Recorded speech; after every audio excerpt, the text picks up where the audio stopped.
Friends, ఆంధ్రప్రదేశ్లో భూపందారం ప్రారంభమైపోయింది. భూములకు రెక్కలు వస్తున్నాయి, అక్రమ కంపెనీలకు తరలిపోతున్నాయి. ఏంటి భూభాగవతం ఏంటి?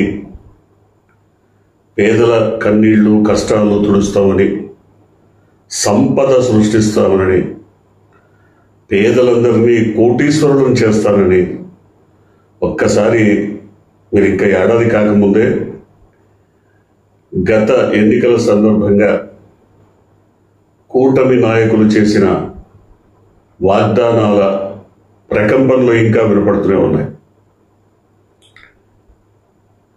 సంపద సృష్టిస్తాం, సంపద సృష్టి జరుగుతూనే ఉంది, కానీ ప్రజలకు ఉపయోగపడే రీతిలో సంపద సృష్టించబడుతుందా అంటే కానే కాదు. బడా పారిశ్రామికవేత్తలు, పెట్టుబడిదారులు ముసుగులో ఉన్నటువంటి బ్రోకర్లు, రియల్ ఎస్టేట్ వ్యాపారులు, వీళ్ళందరికీ భారీగా భూములు తరలిపోతున్నాయనేది ప్రతిపక్షం మాట. ప్రతిపక్షం ఈ మేరకు తమ పత్రికలో ప్రముఖంగా ఒక వ్యాసాన్ని ప్రచురించింది. అయితే అనేక అంశాలను అందులో ప్రస్తావించినప్పటికీ ప్రజల పరంగా వినపడుతున్నటువంటి కొన్ని అంశాలు ఇంకా చెప్పుకోవాల్సినటువంటి ఉన్నాయి. ముఖ్యంగా ఎన్నికల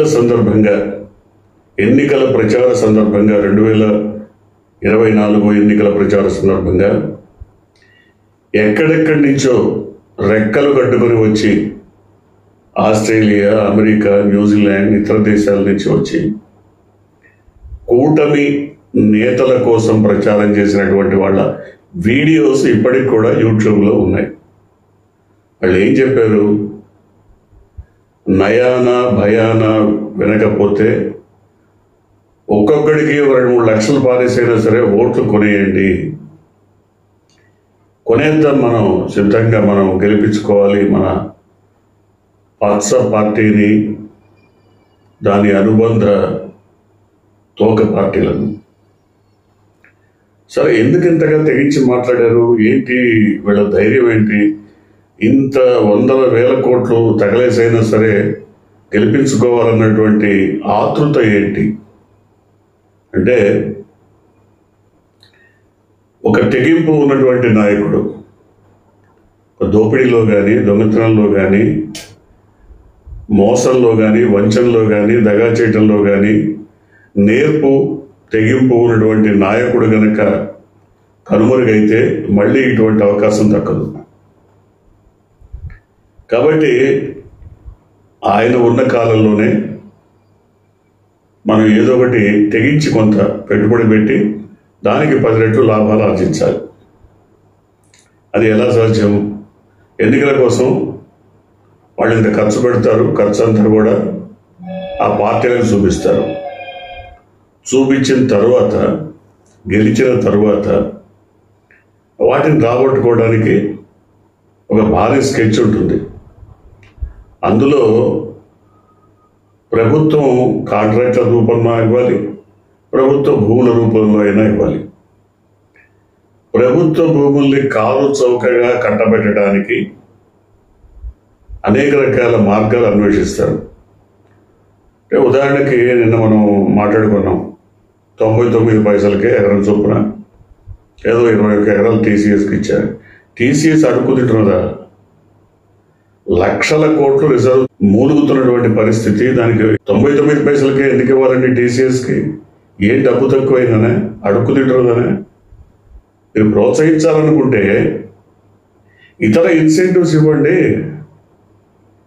మరి విప్రో కానీ, ఇంకా మిగతా కంపెనీలు కానీ జగన్మోహన్ రెడ్డి పీరియడ్లో వచ్చినప్పుడు వాళ్ళేమో దోచిపెట్టలేదే ఎకరాలు. మరి ఇప్పుడు ఎందుకు జరుగుతోంది? అదొకటే కాదు, ఏదో ఇండి చిప్పట ఉర్సా కంపెనీ. ఆ ఉర్సా కంపెనీ అయితే మొన్న మార్చిలో రిజిస్టర్ అయింది, 2 నెలలు కాలేదు, అప్పుడే దానికి ఎకరం 59 రూపాయల చొప్పున 3,000 కోట్ల విలువ చేసే భూమి 59-60 ఎకరాల భూమి కట్టబెట్టాలని ప్రతిపాదనలు. అంటే ఇది బయటికి వచ్చాయి కాబట్టి ఇవాళ జనానికి తెలిసింది. ఎందుకని వీటి గురించి చెప్పుకోవాలంటే 95లో ఆయన ముఖ్యమంత్రిగా మామూలు వెన్నుపోటు పొడిచి అధికార పీఠం ఎక్కిన తర్వాత ఈ కార్పొరేట్ శక్తులన్నింటినీ ప్రోత్సహించి వాళ్ళ దగ్గరికి తీసి వాళ్ళ ద్వారా తన రాజకీయ ఎదుగుదలకు నిచ్చెన వేసుకున్నాడు. ఆయన తన ఆస్తుల ఎదుగుదలకు తను సంపాదించుకోవడానికి మార్గాలను వెతుక్కున్నాడు. రకరకాల కేసులు పడ్డాయి, వాటన్నిటి మీద స్టేలు నడుస్తున్నాయి. అయితే ఇప్పటికి కూడా అదే పంథా కొనసాగుతోంది. వాళ్ళ కొడుకే చెప్పాడు, మేము 95 నుంచి ఇదే పని చేస్తున్నామని. ఇది సిఎన్బిసికి వాళ్ళు నేషనల్ జర్నలిస్ట్ అడిగినప్పుడు ఇదే చెప్పాడు ఆయన, మేము ఎప్పటి నుంచో ఇదే పని చేస్తున్నామని. సో బిల్లీరావు అని ఓ గల్ఫ్కు చెందినటువంటి వ్యాపారవేత్త ఇవాళ కంపెనీ పెడతాడు. రేపు పొద్దున ఆ కంపెనీకి 800 ఎకరాలు చంద్రబాబు అప్రంగా ఇచ్చేస్తాడు. ఎకరం 1 కోటి రూపాయలు 2 కోట్ల విలువ ఉంటే ఈయన 400కో 300కో ఇచ్చేస్తాడు. ఇదెక్కడి అఘాయిత్యం, ఇదెక్కడ అన్యాయం? ప్రభుత్వ భూమి అది. మీ ప్రైవేట్ భూమి అయితే మీరు ఎంతకన్నా ఇచ్చుకోండి, కానీ ప్రభుత్వ భూమి కదా. దాని మీద 2004లో రాజశేఖర రెడ్డి వచ్చాక మొత్తం ఆ కమిట్మెంట్ని ఆ ప్రతిపాదనని రద్దు చేసి ఆ భూమి వెనక్కి ఇవ్వమంటే ఆ బిల్లీరావు కోర్టుకు వెళ్తాడు. కోర్టుకు వెళ్ళిన తర్వాత మొన్న ఇన్నేళ్ల తర్వాత, దాదాపు 20-25 ఏళ్ళ తర్వాత ఇప్పుడు కోర్టు తీర్పిచ్చింది, ఇది అన్యాయం, ఇది అక్రమం, ఇంత ఘోరమా, ఎట్లా ఇస్తారండి ఇన్ని 100 ఎకరాలు ఈ విధంగా కట్టబెట్టడం ఏ మేరకు న్యాయం అని. సో ఇప్పుడు కూడా అదే జరుగుతుంది. రేపు పొద్దున ఈ ప్రభుత్వం పోయిన తర్వాత వేరే ఏ ప్రభుత్వం వచ్చినా వీటిని కరెక్ట్గా మళ్ళీ సమీక్షించడం ఖాయం. వీటి మీద అనాలిసిస్ ఉంటుంది, సమీక్షిస్తాయి, కోర్టులు కూడా తెలియజెప్తాయి పరిస్థితి ఇది, ఈయన ఫలానా ఆయనకి కంపెనీకి ఇంత కట్టబెట్టారు. మరి వాళ్ళు ఏం చేశారు? ఇక్కడ ఇదే ప్రతిపాదన. అసలు విషయం బిల్లీరావో మరొక పుల్లీరావో లేకపోతే ఇప్పుడు ఎవడో ఇండి చిప్పో ఇంకేదో ఉత్సానో వీళ్ళందరూ ఏం చేస్తారు? 100 ఎకరాలు తీసేసుకుంటారు. ఎకరం 99 పైసలే కాదు, మహా అయితే 50 రూపాయలు లేదా ఇంక 20 రూపాయలు, 100 ఎకరాలు తీసేసుకుంటారు. తీసేసుకొని కంపెనీ పెడతామంటారు. అది ఇవాళ రిజిస్టర్ చేస్తారు, రేపే కంపెనీకి మంత్రిమండలి నిర్ణయం తీసుకొని దారదత్తం అయిపోతుంది. వీళ్ళు కంపెనీ పెట్టరు, పెట్టకుండా అక్కడ పెడుతున్నామంటారు, తవ్వుతారు, బోరేస్తారు, ఇంకేదో రోడ్లు వేస్తారు, ఏం చేస్తారు. ఆ భూమి పేరుతో 1,000 కోట్ల రూపాయలు బ్యాంకుల నుంచి లోన్ తీసుకొని ఆస్ట్రేలియానో, అమెరికాలోనో, దుబాయ్లోనో, సింగపూర్లోనో ఇంకెక్కడో వాళ్ళకి కావాల్సిన చోట ఆస్తులు ఏర్పాటు చేసుకుంటారు. కంపెనీలో అక్కడ పెట్టచ్చు.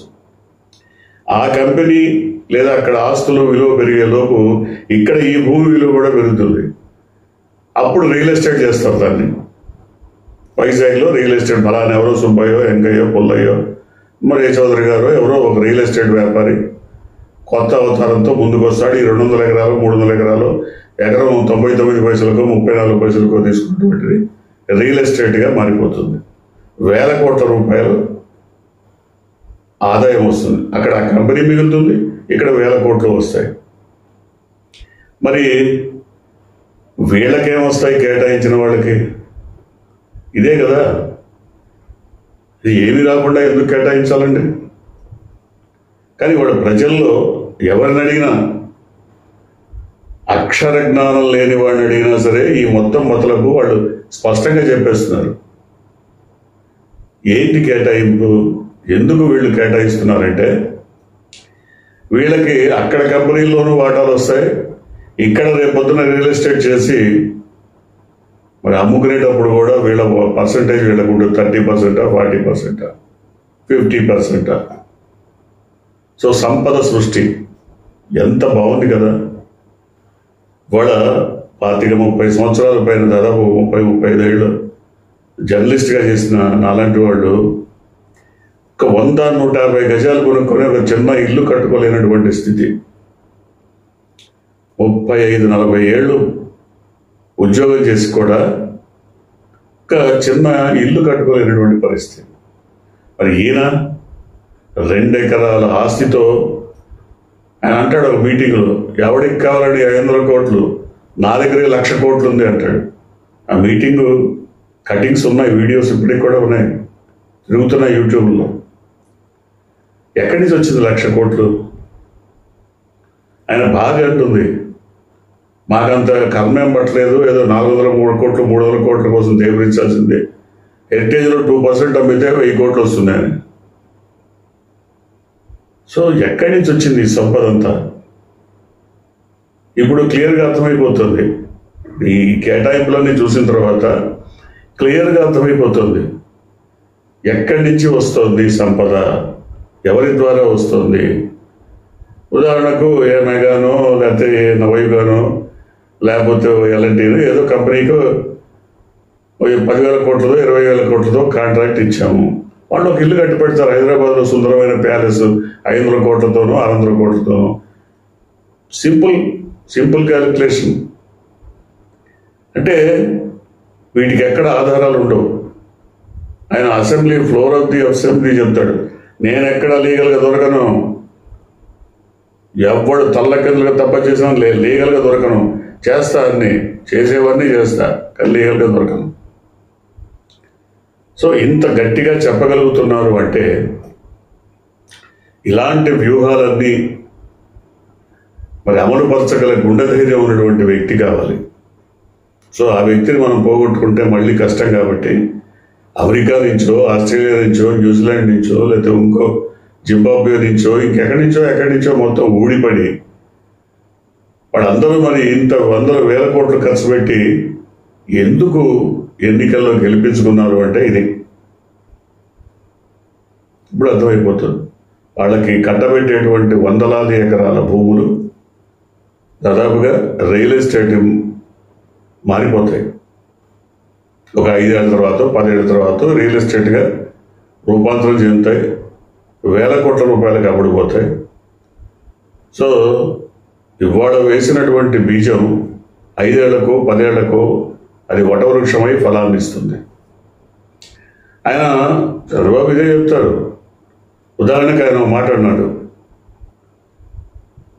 జగన్మోహన్ రెడ్డి కనుక అమరావతిని పడుకోబెట్టకుండా, ముట్టుకోకుండా, అంటుకోకుండా, అట్లా వదిలేయకుండా ఉంటే దాదాపు 4-5 లక్షల కోట్ల రూపాయల మరి అసెట్స్ పెరిగి ఉండేవి, ఆదాయం పెరిగి ఉండేది, అక్కడ ఆస్తులు పెరిగి ఉండేవి. అంటే ఆయన చేసినటువంటి పునాదులు వేసినటువంటి వాటన్నిటినీ జగన్మోహన్ రెడ్డి పూర్తి చేస్తుంటే ఒక 4-5 లక్షల రూపాయల ఆస్తులు పెరిగేవి. కానీ సమాంతరంగా ఉదాహరణకు 30,000 ఎకరాల్లో ప్రభుత్వానికి మిగిలేది 7,000 ఎకరాలని మొదట చెప్పారు, తర్వాత 4,000 అన్నారు, చివరికి 2,000 ఎకరాలకు వచ్చారు. సరే 4,000, 3,000, 2,000 ప్రభుత్వానికి ఎంత మిగులుతుందో రైతులకు కూడా అంతే మిగులుతుంది. అంటే ఇక్కడ 5 లక్షల కోట్ల సంపద ప్రభుత్వానికి మిగిలేదంటే రైతులకు కూడా 5 లక్షల కోట్ల మీద దోచిపెట్టడమే, రైతుల పేరుతో ఉన్నటువంటి రియల్ ఎస్టేట్ మాఫియాకి. దాంట్లో మనకు వాటా. సో ఇవన్నీ మనం చెప్పట్లేదండి, మన లెక్కలు కాదు. ఒక్కసారి మనం అమరావతి వెళ్ళి మాట్లాడినా, లేకపోతే వైజాగ్ వెళ్ళి మాట్లాడినా, ఎక్కడికి వెళ్ళి మాట్లాడినా సామాన్యులు రచ్చబడ్డ దగ్గర కూడా ఇదే చర్చ సాగిస్తున్నారు. ఎందుకు ఈ రకంగా భూముల్ని కట్టబెడుతున్నారు, ఏం జరుగుతుంది అన్నప్పుడు ఊహాతీతం. మనం అనుకుంటాం వాళ్ళకి ఏం తెలియదు సామాన్య జనానికని, కానీ but they knows each and everything. వాళ్ళకి అన్నీ తెలుసు కూడా ఒక్కొక్కసారి ప్రలోభాలకు లొంగిపోతారు, మోసపోతారు, దగా వంచనకు గురవుతారు. ఈసారి అదే జరిగింది. అంటే మళ్ళీ వచ్చేసారి అదే జరుగుతుందా అంటే జరగచ్చు, జరగకపోవచ్చు, అది వేరే విషయం. కానీ ఇప్పుడు మాత్రం జరిగింది అదే. ఈ 5 ఏళ్ల కాలంలో ఇలాంటి అనేక రకాల సరికొత్త పుస్తకాల్లో పురుగుల్లా పుట్టుకొచ్చే కంపెనీలు కోకొల్లలుగా వచ్చేస్తాయి. వీటన్నిటికీ వందల వేల ఎకరాల భూదోపిడీ జరిగిపోతుంది. తర్వాత వచ్చే ప్రభుత్వం ఎందుకు కంటిన్యూ చేయదు, ఎందుకు చేయకుండా ఉంటే మేము ఊరుకోం, కోర్టులకు వెళ్తాం, వాటిని మేనేజ్ చేస్తాం, వీటిని మేనేజ్ చేస్తాం, ఏదో చెప్తారు. కానీ ప్రజలు మేల్కొంటే తప్ప, ప్రజలు ఒక స్థిరమైనటువంటి నిర్ణయం తీసుకుంటే తప్ప ఇలాంటి భూదోపిడిని ఆపడం కష్టం. వాళ్ళ పోలీస్ అండ ఉంది, ఏం చేయడానికైనా పోలీస్ అండ ఉంది. అదే చెప్తాడు గద్దర్. నీ మిలిటరీ పారిపోయారో వాళ్ళంతా మిలిటరీ వస్తుంది, ఎట్లా అంటే కళ్ళొల్ల కారం కొట్టి వడిశాల చేత బట్టి ముందుకు నడిచితే నీ మిలిటరీ పారిపోయింది, అన్ని పరారైపోయినాయి అంటాడు కదా. ప్రజా ఉద్యమానికి ఉన్నటువంటి స్పిరిట్ అది. ఇంకోటి కూడా చెప్తాడు, లాఠీలు తూటాలు విప్లవాన్ని ఆపలేవు. ప్రజలు ఉప్పెనలాగా వచ్చేస్తే ఈ కేసులు, ఈ కాకీలు, ఇవి తూటాలు ఇవన్నీ ఆగవు. కానీ అటువంటి పరిస్థితి రాకుండా ప్రభుత్వాలు ఎప్పటికప్పుడు తమని తాము ప్రశ్నించుకొని సరిదిద్దుకుంటే మాత్రం ప్రజా ఉద్యమాలు రాకుండా ఉంటాయి. చూద్దాం ఏం జరగబోతుందో. మీరు కొత్తగా కనుక ఈ ఛానల్ని చూస్తున్నట్టయితే, మీరు ఇప్పటివరకు మన ఛానల్ని సబ్స్క్రైబ్ చేసుకున్నట్టయితే వెంటనే ఛానల్ని సబ్స్క్రైబ్ చేయండి. వెంటనే వీడియోని లైక్ చేసి షేర్ చేయండి. బెల్ ఐకాన్ని